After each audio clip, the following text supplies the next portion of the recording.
So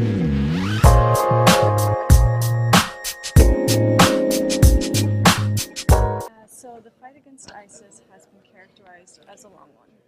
However, progress is being made. Removal of Maliki, the long overdue oil deal with the Kurds, the government in Baghdad finally recognizing the importance of the Kurds in the north.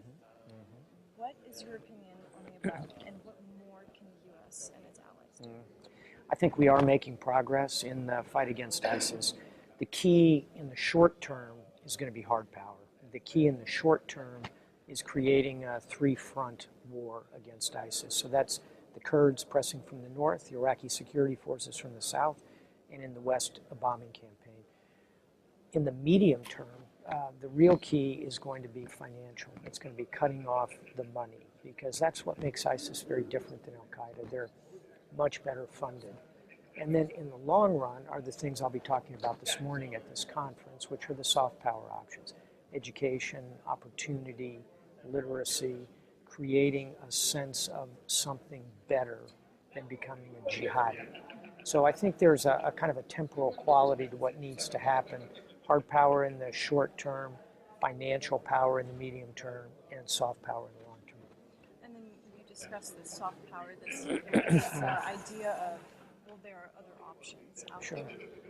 But then we see these foreign fighters, a lot of them from middle, upper class families, prominent families, leaving their homes, their jobs, their community, and being uprooted and going to Syria and fighting a war that really is not their own.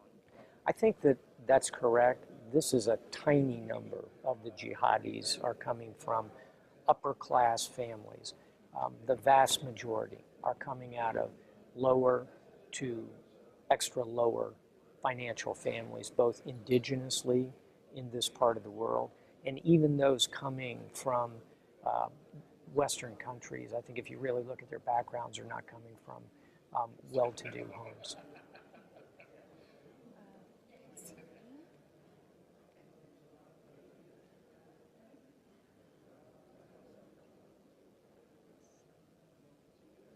These past few months, we've been hearing about ISIS through the media nonstop. Some might say other wannabe terrorist groups have not received as much coverage, not that they should, but they have not. So we saw the threat of al-Nusra in Australia, reminding us of the fear of this copycat syndrome. Australia is a crucial partner in the world coalition led by U.S. President Barack Obama. What are your thoughts on the hostage incident in Australia, and how can the world make certain that this world coalition against terrorism is more than just rhetorical, more than just for the books? I think the Australian incident, as we're starting to see now, revolves around an extremely deranged individual, as opposed to someone who's deeply politically motivated.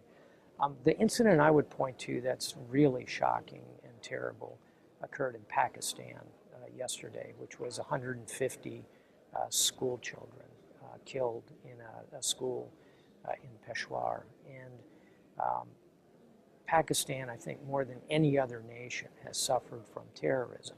That's the Pakistani Taliban. But if you look at Nigeria, and you look at Boko Haram and the kidnapping of 200 young schoolgirls, another really horrific incident. In East Africa, Al-Shabaab, and their killings at the Kenyan Mall in Nairobi.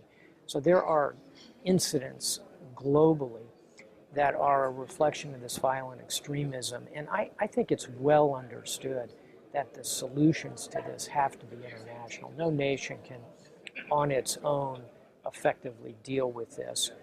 It really requires a global coalition, and I think we're seeing that. Thank you very much. Sure. Thank you. Those were great questions.